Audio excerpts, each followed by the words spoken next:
ಇಂಥ ಇದರಲ್ಲಿ ಕಾರ್ಬೋಹೈಡ್ರೇಟ್ ಇಲ್ಲ ಅಂತಿಲ್ಲ. ಪರ್ಸೆಂಟೇಜ್ ಸ್ವಲ್ಪ ವ್ಯತ್ಯಾಸ ಆಗ್ತದೆ. ಕೆಲವು ತುಂಬ ಹೆಚ್ಚು ಇರ್ತದೆ, ಕೆಲವು ಸ್ವಲ್ಪ ಲಿಮಿಟ್ ಆಗಿರ್ತದೆ. ಸೊ ಆದ್ದರಿಂದ ನಾವು ಮೈಲ್ಡಾಗಿ ಅಥವಾ ಸ್ವಲ್ಪ ಲೆವೆಲಲ್ಲಿ ನಾವು ಫುಡ್ ಹ್ಯಾಬಿಟ್ಸ್ನ ಚೇಂಜ್ ಮಾಡಲೇಬೇಕು. ಡಯಾಬಿಟಿಸಲ್ಲಿರೋರಿಗೆ along with that exercise ಮಾಡಲೇಬೇಕಾಗ್ತದೆ.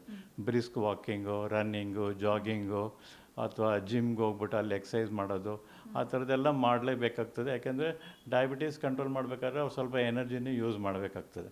So ಈ ಥರನೂ ಸ್ವಲ್ಪ ಕಷ್ಟಪಡಬೇಕು ಫಿಸಿಕಲಿ ಆ್ಯಕ್ಟಿವ್ ಆಗಿ. ಪ್ಲಸ್ ಅವರು ಇದು ಡಯಾಬಿಟೀಸ್ ರಿಲೇಟೆಡ್ ಫುಡ್ ಸ್ಟಫ್ಸ್ನ ಡಾಕ್ಟ್ರ್ ಅಡ್ವೈಸ್ ಮಾಡ್ದಂಗೆ low glycemic index plus satiety ಈ ಥರದ್ದು ವೆಜಿಟಬಲ್ಸು ಆ ಥರದ್ದೆಲ್ಲ ತೊಗೊಂಡ್ಬಿಟ್ಟು ಅವ್ರು ಡೆಫಿನೆಟಾಗಿ ಡಯಾಬಿಟೀಸ್ನ ಕಂಟ್ರೋಲ್ ಮಾಡ್ಬೋದು.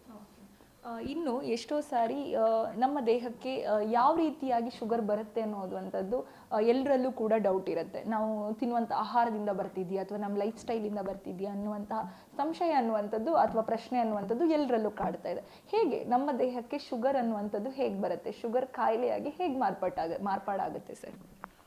ಮೇಯ್ನು ಫಸ್ಟ್ ಈಸ್ ಜೆನೆಟಿಕ್. ತಂದೆ ತಾಯಿಗಿದ್ದರೆ ಅದು ಮಕ್ಕಳಿಗೆ ಬರೋ ಚಾನ್ಸಸ್ ತುಂಬ ಹೆಚ್ಚು.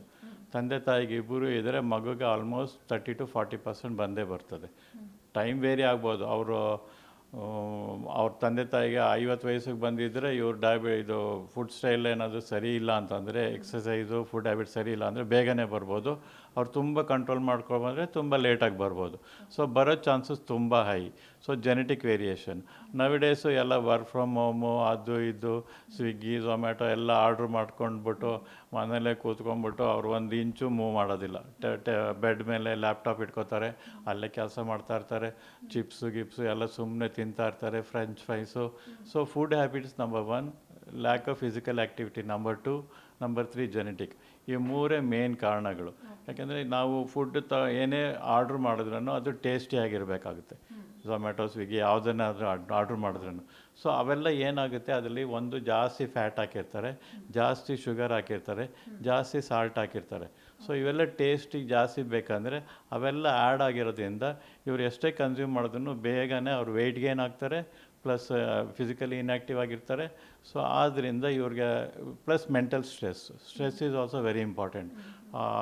ಇದು ಇಷ್ಟು ದಿವಸದಲ್ಲಿ ಮುಗಿಸ್ಬೇಕು, ಇಷ್ಟು ದಿವಸದಲ್ಲಿ ಮುಗಿಸ್ಬೇಕು ಅಂತ ಅವ್ರಿಗೆ ಟೈಮ್ ಡೆಡ್ಲೈನ್ ಕೊಟ್ಟಿರ್ತಾರೆ.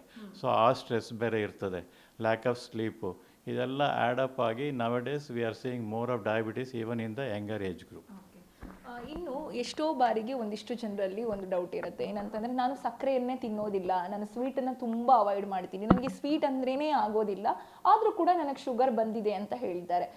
ಅಂಥ ಸಮಯದಲ್ಲಿ ಯಾವ ವ್ಯಕ್ತಿಗಳಿಗೆ ಯಾವ ಕಾರಣಕ್ಕಾಗಿ ಶುಗರ್ ಬರುತ್ತೆ? ಅವರು ಸಕ್ಕರೆಯನ್ನು ತಿಂದೇನೂ ಇದ್ದರೂ ಕೂಡ ಎಷ್ಟೋ ಬಾರಿ ಶುಗರ್ ಬರುವಂಥ ಸಂಭವ ಹೆಚ್ಚಾಗಿರುತ್ತೆ. ಏನು ಕಾರಣ ಇರ್ಬೋದು ಸರ್ ಅದಕ್ಕೆ? ಶುಗರ್ ಬರೋದಕ್ಕೆ ಸಕ್ಕರೆನೇ ತಿನ್ನಬೇಕು ಅಂತೇನಿಲ್ಲ. ನಾವು ನಾ ಹೇಳಿದಾಗ ಫುಡ್ಡು ಇವಾಗ ರೈಸೇ ಜಾಸ್ತಿ ತಿನ್ನೋದು ಅಥವಾ ಜ್ಯೂಸ್ಗಳು ಜಾಸ್ತಿ ಕುಡಿಯೋದು, ಈ ಥರದಿಂದನೂ ಶುಗರ್ ಬರ್ಬೋದು. ಡೈರೆಕ್ಟ್ ಸ್ವೀಟ್ ಅವ್ರು ತಿಂದಲೇ ಇರಬಹುದು, ಲೈಕ್ ಶುಗರು ಬೇರೆ ವಿಧದಲ್ಲಿ ತೊಗೊಂಡಿರ್ಬೋದು.